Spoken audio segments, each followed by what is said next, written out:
This week on The American Athlete. I'm Chris Buescher, driver of the number 37 Camaro ZL1, and you're watching The American Athlete.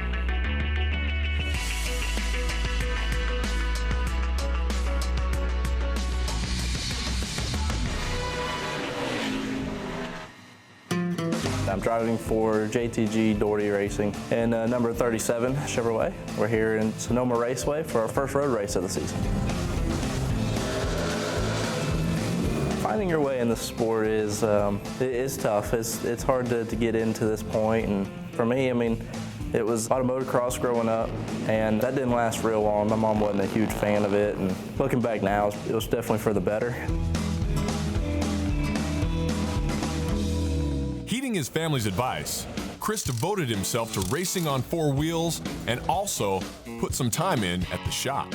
You know, basically for me, it was all the way back in Legends Cars days, started working to help pay for our racing, so we'd take on a bunch of customers and we'd have 5 to 8 cars that we were taking care of to try to make sure we could afford our racing. And from there, I worked with the Ruo Brothers team. Can't tell you how many 80, 90-hour work weeks we had during the heat of summer up there and trying to make that deal work. And it all worked out great. We won a championship in 2012 and was able to move up to the next level. And when we got to the Xfinity Series, it was kind of the same thing. Like, we had 7 races to run, and I was like, I need something to do. So I had to go and ask for a job in the shop that year. For me, it was a way to really learn about our cars, really know what's underneath them. I can put a car together or take it apart and be able to get it somewhat close to right. So just something that's always been fun for me. As his racing knowledge has grown, Chris has ventured deeper into road courses and learns something new with every go. As far as being successful here, I don't know if I got it figured out yet. This will be my 3rd race here. It's a very, very limited experience. I did not get to run any of the K&N races here that a lot of drivers have figured out that's a good way to get experience now. It's been a place where I've learned a lot pretty quickly. I actually ran really good here last year. It was my best qualifying effort I've ever had in a Cup car. I love road racing. It's something different, breaks up our schedule, and I think I could handle up to about 5 a year, but I don't want to do it every week.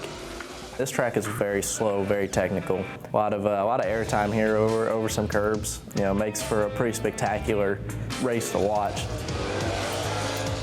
It's a tough place. It's hard to pass here. It gets hot and slick. Tires fall off very hard, and that's something that's probably the most challenging that I'm trying to figure out is how to adapt as the tires fall off here and how to make sure that you're ready for the end of a run just as much as the beginning.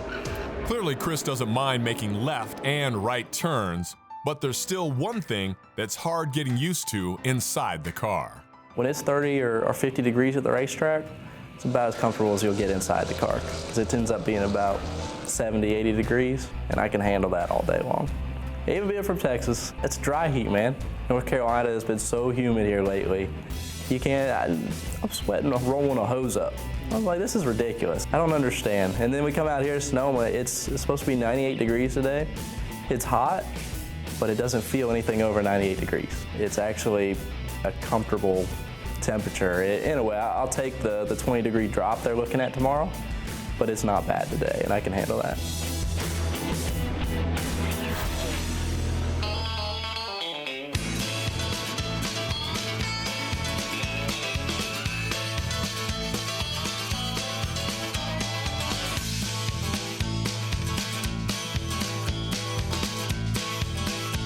Winning at the top level of motorsports in our country is pretty awesome. For us to be able to get that win at Pocono, it was a pretty awesome experience. To be able to make it happen and to have the calls and to pull the strategy, it was big. And it's also so much fun just to go run competitively. That's what makes winning here so great, is that that everybody came together as an entire team and did their jobs 100% that day. All this and more coming up on The American Athlete.